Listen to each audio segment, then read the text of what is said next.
Going on YouTube? So coming back today with my next NBA big board rankings. So yesterday I did my small forwards. Today I am doing my power forwards. And yeah, let's go ahead and start with number 10. So I've got the 6'9" player out of Spain, Xavier Gomez. So my last mock draft I had Xavier Gomez going to the San Antonio Spurs. I think that would be a good fit, but just talking about his personal attributes, he's a pretty athletic guy. He's got a decently high basketball IQ. He's filled out his frame a little bit more too. At 6'9", 225. Now he is, I believe, turning 21 this year. So not the youngest player in the draft, but definitely not old either. He's pretty even across the board. I think his biggest lack is just straight up defense. But he's got a good jump shot. I think he's got a decently high ceiling in the NBA. But this is a guy that is pretty NBA ready for where he's ranked on this big board. So at number 9, I've got the 6'9" Washington product Marquese Chris. Oh, I had Xavier Gomez going in the late first, early second round.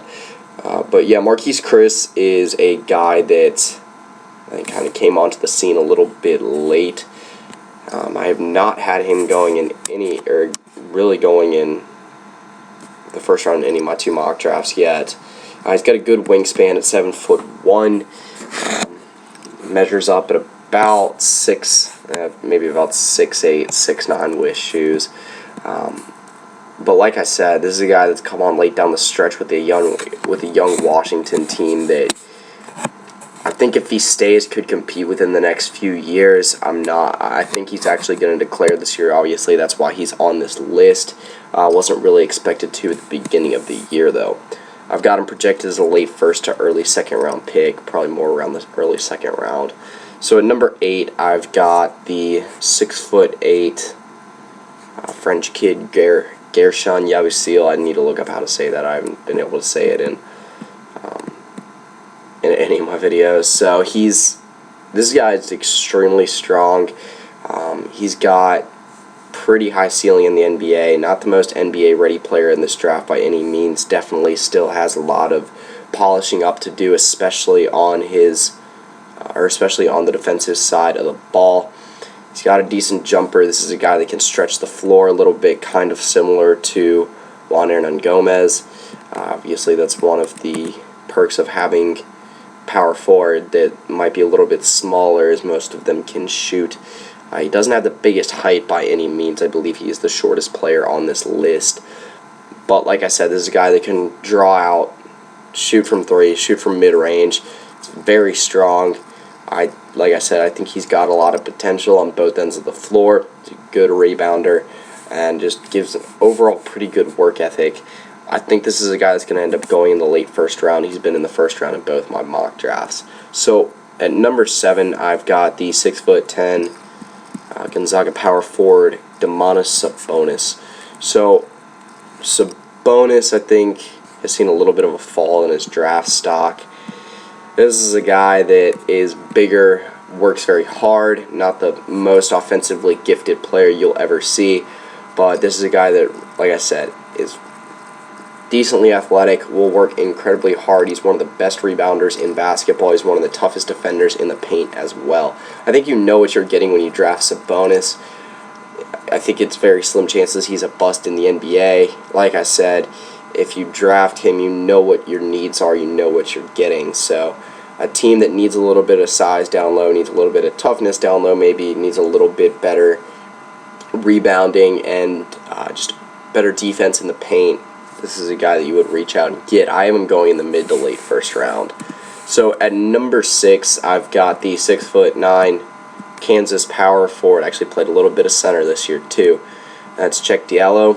So Diallo's had quite a bit of issues at the beginning of the year.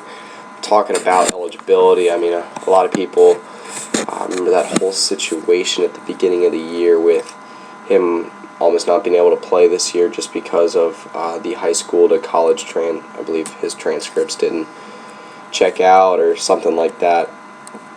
And this is a guy who's got a big wingspan, about 7'3", is incredibly athletic. His game's actually developed pretty well this year. Got a decent mid-range shooter or jump shot. I don't think this guy's really going to draw out too much, though. He's physical at about 220 pounds. I think he might actually put on a little bit more, but I think this is a guy that also has a high ceiling in the NBA.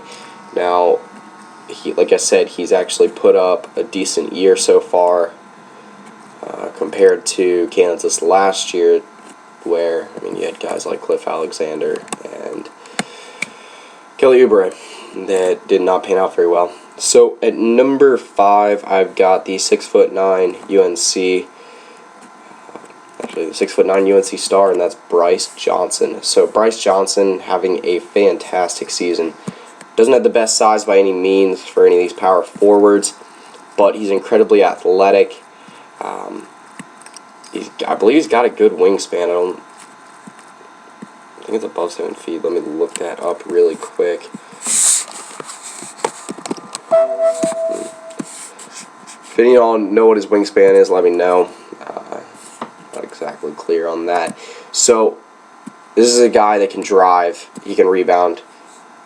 Defense isn't his biggest strength, but I think that's a place he can improve. He's got a decent ceiling in the NBA. Well, I already mentioned he can drive. This guy is just an all-around good offensive player.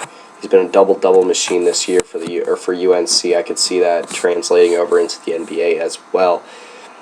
I think he's a lot more NBA ready than people think. There's been a few people that I think have said that he might not be the most polished player. I wouldn't say most polished, but maybe not the best game that translates to the NBA. And I think with his level of athleticism, his ability to kind of draw out and shoot, and his ability to drive and play physical in the paint, they're a good spot for him really on any team in the NBA. So at number 4, I've got the 6'10" Michigan State freshman, that is Deonte Davis. This is a guy that's kind of floated under the radar this year. I had Bryce Johnson going in the mid to late first round as well. But Deonte Davis, a guy that has about a 7'2" wingspan at 6'10". He's got good size. Like I said, this is not the biggest name in the draft by any means. I am actually projected as a lottery pick. I think he'll end up going there. He's extremely physical in the paint. You can see him starting to develop an offensive game this year. Extremely good rebounder, one of the best rebounders in this draft. I think he's got a high ceiling in the NBA. And like I said, I think once tournament time comes around and you start getting into the pre-draft workouts, a lot of people will be able to start seeing his athleticism. He's got good size at 240 pounds as well. And I think this is a guy that will actually keep filling out the frame a little bit more.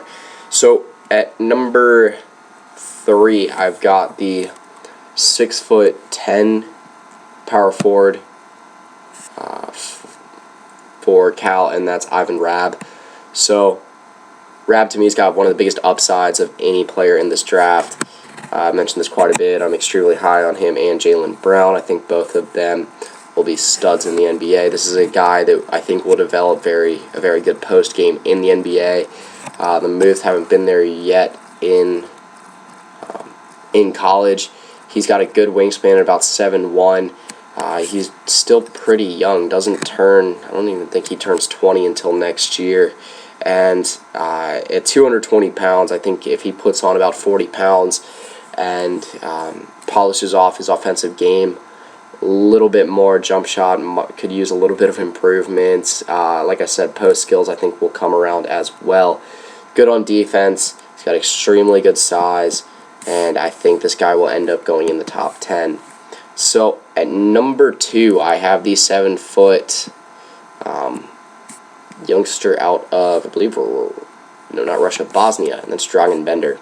So Bender to me is going to be a top 5 pick. He actually doesn't turn 20 until, I believe, November of next year. And there's been talk, he's actually Croatia. I said Bosnia at first. That might be where he's actually from. I think he plays in Croatia, though. Anyway, good jumper. A lot of comparisons to Kristaps Porzingis. The talk has been, if he does get drafted, he might spend another 2 years in Croatia and then come over after that. But I don't think that's really scared off any teams at all. I think a lot of teams are willing to take that and let him polish off his game a little bit. Obviously, with the Porzingis success, that has helped out guys like him that have the ability to run the floor, got a decent post game, but can also draw out and really shoot from anywhere on the floor. And obviously, that's a valuable asset to any team. Like I said, this guy's a 7-footer, and at power forward, that's an extremely valuable size to have. Don't know his wingspan, but overall, obviously, at good size, I think he needs to fill out the frame a little bit more, though, at 220 pounds. So, at number 1, I've got, in my opinion, the best player in the draft, and a lot of people's opinions as well. That's the LSU product, Ben Simmons. So, like I said, I think Simmons is just the best overall player in this draft. Probably the best all over the board. His game is actually pretty NBA ready. He's a good rebounder. He can drive. His athleticism is off the charts. The common comparison for him has been a poor man LeBron James. Strong. I think really as high a ceiling as anyone in this draft in the NBA. He's got good size already, I believe, at about 240 pounds. And like I said, a game that I think translates better to the NBA than anyone else in this draft. I think this is a pretty much surefire number 1 pick, kind of like Wiggins 2 years ago. And then, Jesus Christ, I'm blanking on who. Who was that? My God. Who was last year? Sorry, give me a second on this. This is killing me. Anyway, like I said, I think this is the overall best player in the draft. But yeah, that concludes my 2015 NBA draft big board for the power rankings tomorrow, or for the power forwards tomorrow. I'll be coming back with my center portion of the video. Oh, Karl-Anthony Towns, no shit. Alright, but yeah, so, like I said, deep class for power forwards. I think this is the deepest position maybe besides shooting guards. And so 2 videos left. We'll be coming back with centers tomorrow, and then should be coming back with my top 50. I might just do top 30 for this one. Not exactly sure I'm going to do this one yet, but I'm going to come back with that sometime this weekend. But yeah, that's pretty much it. Yeah.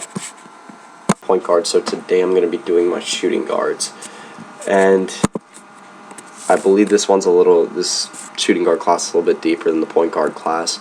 But go ahead and start with my number 10 shooting guard, and I've got the 6'5" Kansas product, and that is Wayne Selden. So Selden's been putting together